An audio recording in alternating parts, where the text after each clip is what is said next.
আমরা আসলে ভারতকে যেভাবে চিনতাম এবং যেইভাবে জানতাম, আসলে কিন্তু ডেফিনেটলি ভারত কিন্তু অনেকটা চেঞ্জ হয়ে যাচ্ছে।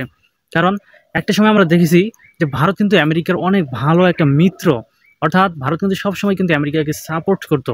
কিন্তু বর্তমানে তাদের পজিশনটা এমন একটা অবস্থানে গিয়ে দাঁড়িয়েছে যে তারা কিন্তু এখন মিত্র থেকে প্রায় শত্রুতে পরিণত হচ্ছে। আর এটার মূল কারণ হচ্ছে যে ভারতের উপরে 25% প্রথমত শুল্ক আরোপের পরে সেই শুল্ক বাড়িয়ে 50% নিয়ে গিয়েছে ট্রাম্প। আর এটাই বর্তমানে ভারতের গলার কাঁটা হয়ে দাঁড়িয়েছে।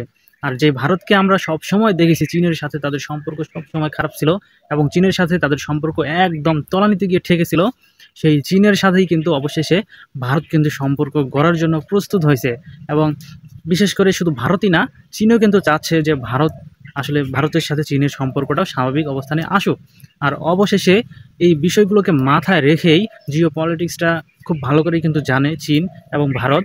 আর এর জন্যই অবশেষে সকল বিষয় কিন্তু মাথায় রেখে কিন্তু ভারতের নরেন্দ্র মোদী সরকার কিন্তু অবশেষে চীন সফরে গেল এবং চীনে কিন্তু একটা সম্মেলন হয়েছে। সেই সম্মেলনে তারা অনেক ধরনের কথাবার্তা বলেছে এবং বিশেষ করে সবচেয়ে ভারতের জন্য যেটা উপকার হয়েছে সেটা হচ্ছে যে ভারতের কিছু সীমান্ত থেকে চীন কিন্তু সেনা প্রত্যাহার করে নিয়েছে। আর এই বিষয়টাই কিন্তু ভারত সরকার কিন্তু উল্লেখ করে বলেছে যে চীনের এই ধরনের সিদ্ধান্ত আসলে আমাদের সীমান্তের জন্য স্থিতিশীলতা বজায় নিয়ে এসেছে। আর এর জন্য চীনকেও আমরা অনেক অনেক ধন্যবাদ জানাই। আমরা আসলে চীনের সাথে একসাথে কাজ করতে চাই। আমাদের সাথে চীনের যেই টানাপোড়া, এটা আসলে কখনোই না, আসলে তাদের সাথে সম্পর্ক আমাদের ভালো হওয়াটাই স্বাভাবিক। আর চীনও কিন্তু এই ধরনেরই কথা বলেছে যে ভারতের সাথে তারা সব কিছু ভাগাভাগি করে নিতে চায়। আসলে তারা প্রতিদ্বন্দ্বী হয়ে থাকতে চায় না, তারা আসলে সহযোগী হিসাবে হয়ে থাকতে চায়। তবে এই ধরনের ডিসিশন ভারত এবং পাকিস্তান থেকে শুরু করে চীন থেকে শুরু করে সকলের জন্যই ভালো হবে। তাহলে এশিয়া মহাদেশে আসলে একটা জোট গঠন হওয়ার সম্ভাবনা থাকবে, আর যেটা আসলে কখনোই পশ্চিমারা চাইবে না। আর বিশেষ করে পশ্চিমারা কিন্তু কখনোই এটা চাইবে না। আর ভারতের উপর হয়তো অনেক ধরনের আরও চাপ আসতে পারে এই ধরনের সিদ্ধান্তের কারণে।